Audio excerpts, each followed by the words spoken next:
Just to add in, I'll make this the fourth one and leave it there. What a shame I don't just live in the city where I could have just gotten a hot chocolate and then gone back to bed. This is what the city does. The city relaxes me.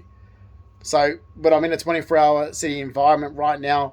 Woken up, I had to get some stuff done, got it done, can't go back to sleep, but I would have just gone out because I'm in a concrete jungle and everything's open, and I would have just gone for a walk through the city and then gone back to bed because that's what I do, that's what I've always lived in the city. I can't live like this.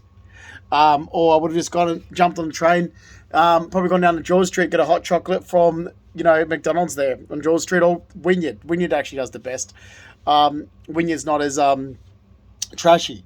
Meaning like George Street gets all the ones from Scruffy Murphy.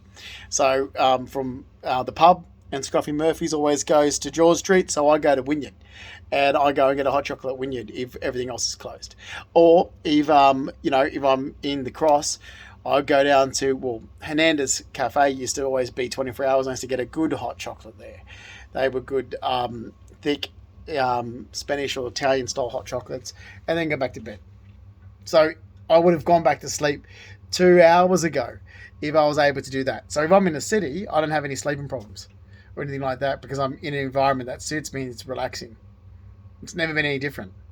As soon as I'm outside the city where there's nothing and I'm isolated, it sends me stir raving fucking mad. I can't do it. I can't live being isolated. I can't live where there's land around. I can't stand this. This is what my mother loves. My mother loves land around. I'm like, it makes me go, I go stir raving fucking mad. All you see is fucking grass and trees. There's no buildings. There's no 24 hours. I can't even stand suburbia. I need to walk out of my front building and everything's still open 24 hours a day because that's how I've always lived, and it makes me relaxed and comfortable. I can't, like the way my mother lives, I'm like, oh my God, your place is disgusting. It is so, you go to my mum's house, and it's not because of my mum or anything like that, but it's the environment. It's like, oh God, this is so, like, oh, how do you relax? I can't even sleep in this. It's like, oh my God, it's horrible. Like, you look out on darkness. Like, you didn't live like this. I mean, my God, I grew up listening to the train. You could hear the train pulling into Blacktown Station at Pops. You could hear the train pulling into Ruddy Hill Station down the road from where we lived. I didn't live like fucking this. I lived with noises in the city, even as a kid. But who gives a shit how I grew up? Let's talk about what's important. Who I am as a person. Not who my mother is. Not who my father is. Not who my grandparents are. Not who I was growing up, because who I was growing up is what my parents were making me be. Why don't we talk about who I am as a person, not what someone else wants me to be? So who I am as a person, I want to walk out my front door right now, jump on the subway to wherever's open, or better yet, walk out my front door right now and get a hot chocolate because there's a coffee shop open just down the road. If not, I want to make sure I can walk into the subway, get on the train a couple of stops, and go to a coffee shop that's open and get a hot chocolate, jump back on, and go back to bed. That's who I fucking am. That's me. I hate this. This makes me angry. This makes me frustrated. It's horrible. Oh my God, now I've got to walk past one more fucking person with a fucking kid. Oh, well, you can breed. Great. Another friggin' contribute to the, housing crisis and the economy and the fucking climate change. Oh, but you whinge about the climate change, but you're breeding. Oh, nothing in this is me at all.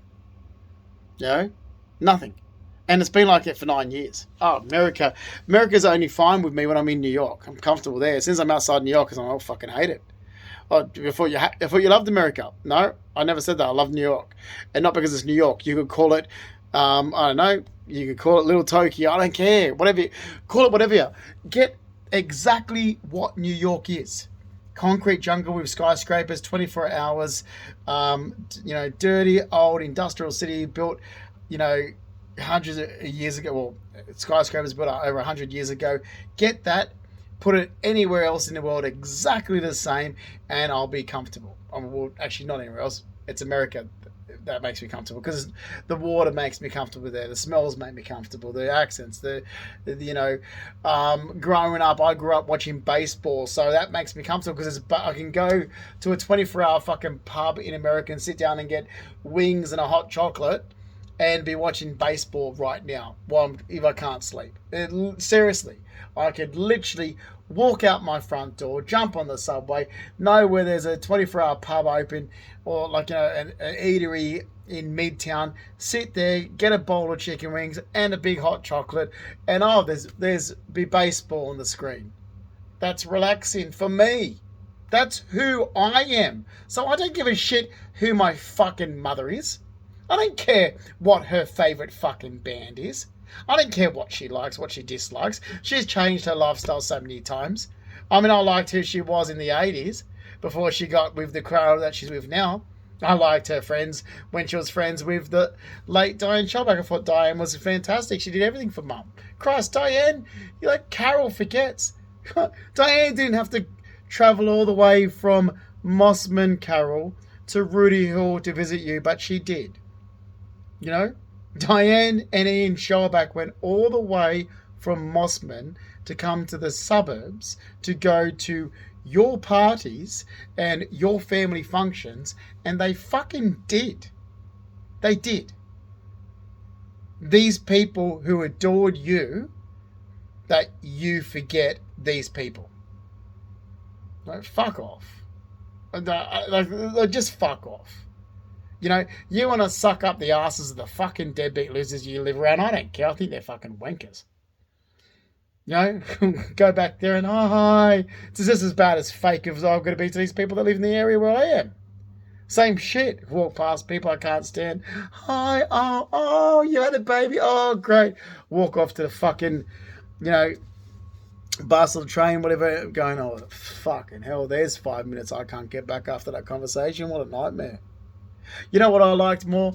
I liked more when I was just feeling like I needed to go for a walk the other night, and the train stopped running. I was like, oh, great. So I went to Town Hall. Already got my hot chocolate from Wynyard, because the hot chocolate's better at Wynyard. Well, went down to Town Hall, walked down to George Street, went down to, where Scruffy Murphy's is, and I'm just sitting there on the benches having something to eat. And earlier I was having a hot chocolate, and there's this fabulous complete strangers who I'd never met in my life and would never meet again. And I'm having a conversation, or meeting people, or there's some Asian lady just sitting around me smoking a cigarette. I'm like, oh, this is so relaxing. I don't know her from a bar of soap. I like the flavour that she's smoking. It smells nice. It was just a proper old school cigarette, not vape shit. I can't stand vape. Really, because I don't like tobacco. I don't like nicotine. The whole thing with cigarettes is cigar lounge for me. So I'm sitting there, I'm having my hot chocolate, having something to eat, going, oh, this is nice. How relaxing. There's concrete all around me, and there's buildings. How relaxing.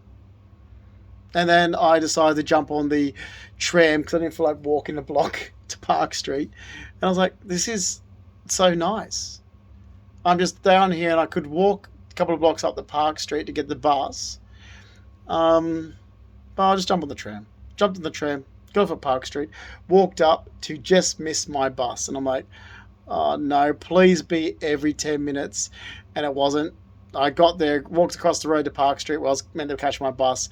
It just left, and I was like, oh no, there's not another one for an hour. I hate that. So I was like, well, let me just keep walking to see. I'll walk up from here to the Croston and see if I can get a cab that's cheaper. So every time I'm walking another block, I'm checking my app to see, has it made it much cheaper? Even $5 is a difference, because $5 is a coffee. I'd rather save $5 on traveling, and I can spend that on a coffee. So that's what I was doing. That's me. That's who I am as a person. So don't change me to somebody I'm not, which is what my mum always has done. That's who I am. That's what makes me happy. I don't care what makes someone else happy. Sorry, this is my life. I get one. I care about what makes me happy, what I enjoy out of life, and what I take out of life, not what someone else wants from me. What somebody else wants from me is not what I want for myself. What someone else wants from me makes me unhappy. What I want for me makes me happy. And the only person that Like, I'm not going to learn from people around me. No, I don't believe this bullshit. Sorry. Because you don't know me and you're not going to know me. You don't know what I want to do in my life, and I'm not going to tell you. I'm going to do it.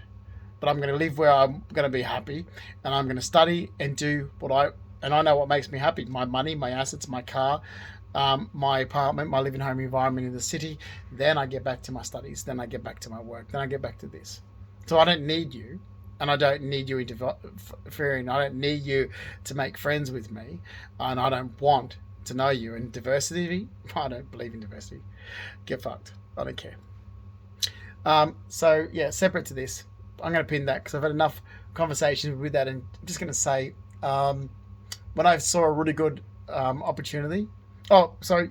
Before I do pin, let me unpin that and go back to the subject before in the last post.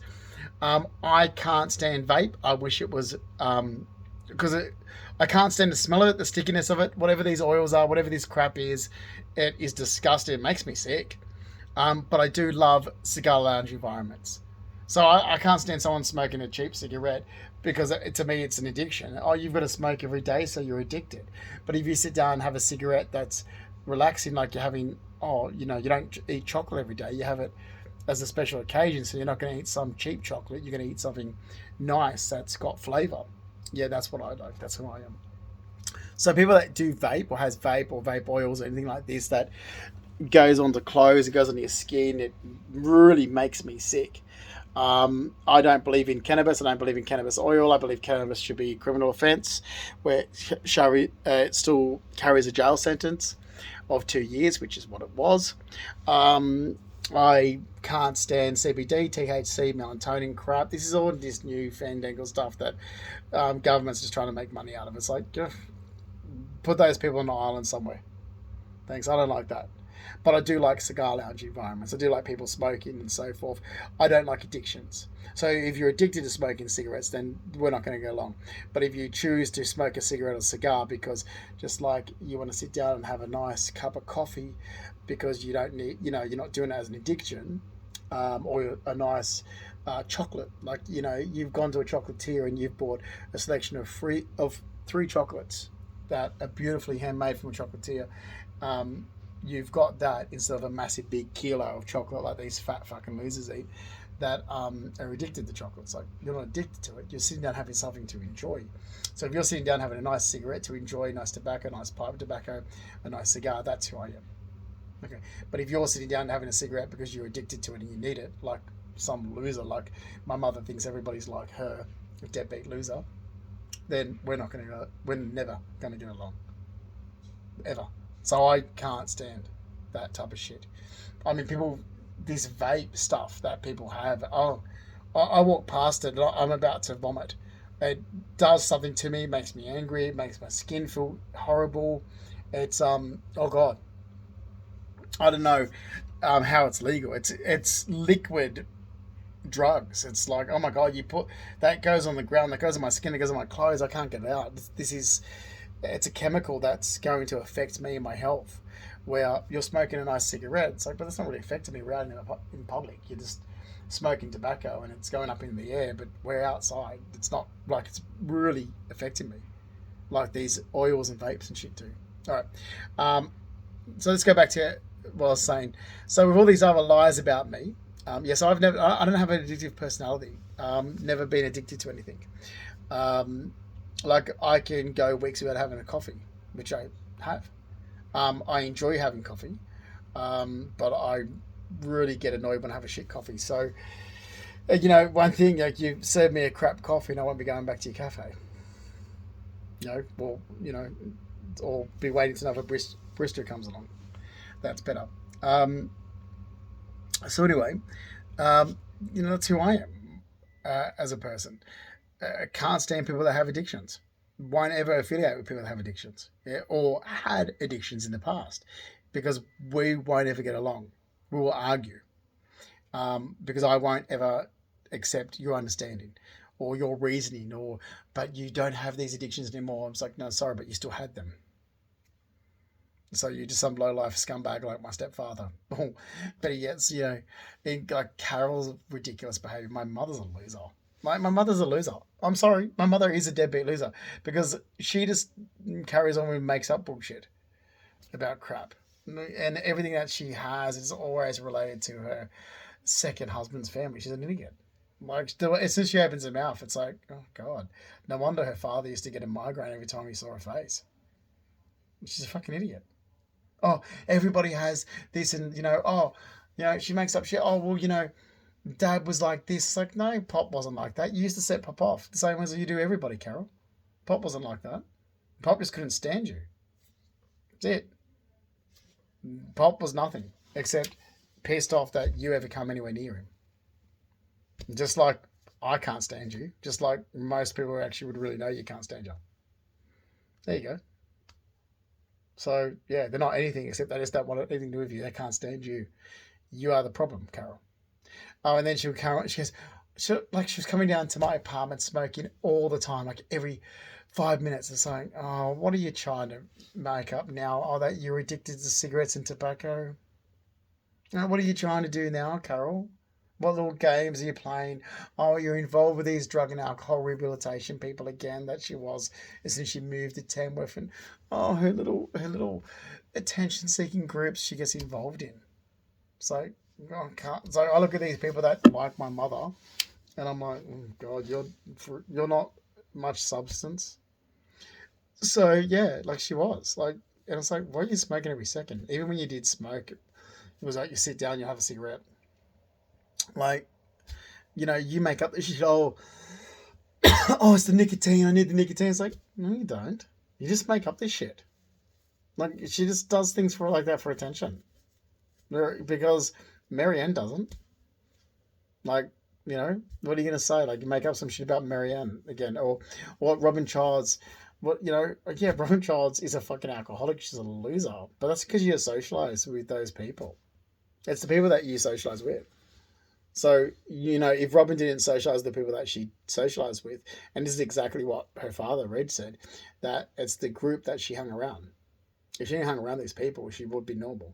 She said, and Pop said to me, because Justin, your nan never drunk beer. Like, I would never let my wife drink beer. The first time she ever had a beer in her life was when your mum and sis, is what they called Robin Childs, grew up. It was that influence. She wasn't a beer drinker. At least, like, she was a lady. Like, your nan went to ladies' college. And Nan used to pop up and say, it's like, yeah, I did. Like, she was finishing school. We all had to go.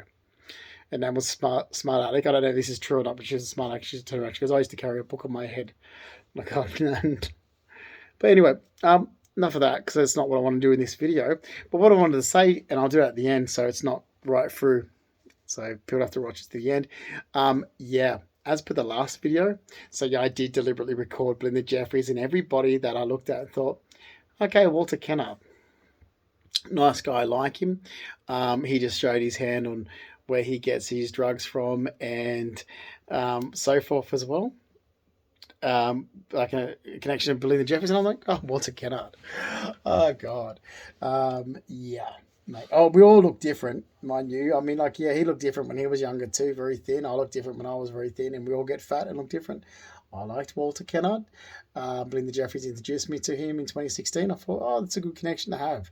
But you've come at a wrong time, because I need your connection more, to actually help me put some people in their place.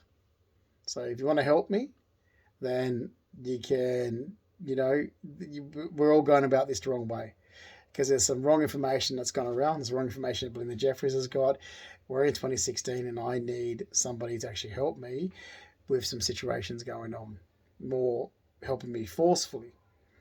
Same thing. I used to hang around with, but I wouldn't say these people are friends of mine. I've just met as acquaintances. But as acquaintances, the same with Anthony Toomer.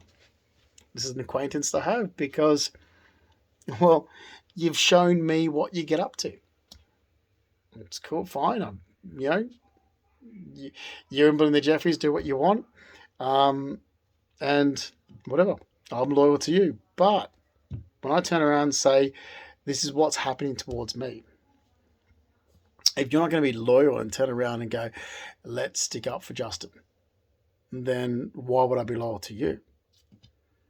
I've turned around and told you what's happening towards me. Turned around and said, this is what's just been going on. You're not going to be loyal to me, but I've been loyal to you. I said, then why would I be loyal to you? And that's what these people don't understand. So I'm not doing this to be nasty, but, you know, you could see the damage that this was going to cause my life in the last 9 years. I kept saying it's going to cause me a lot of damage.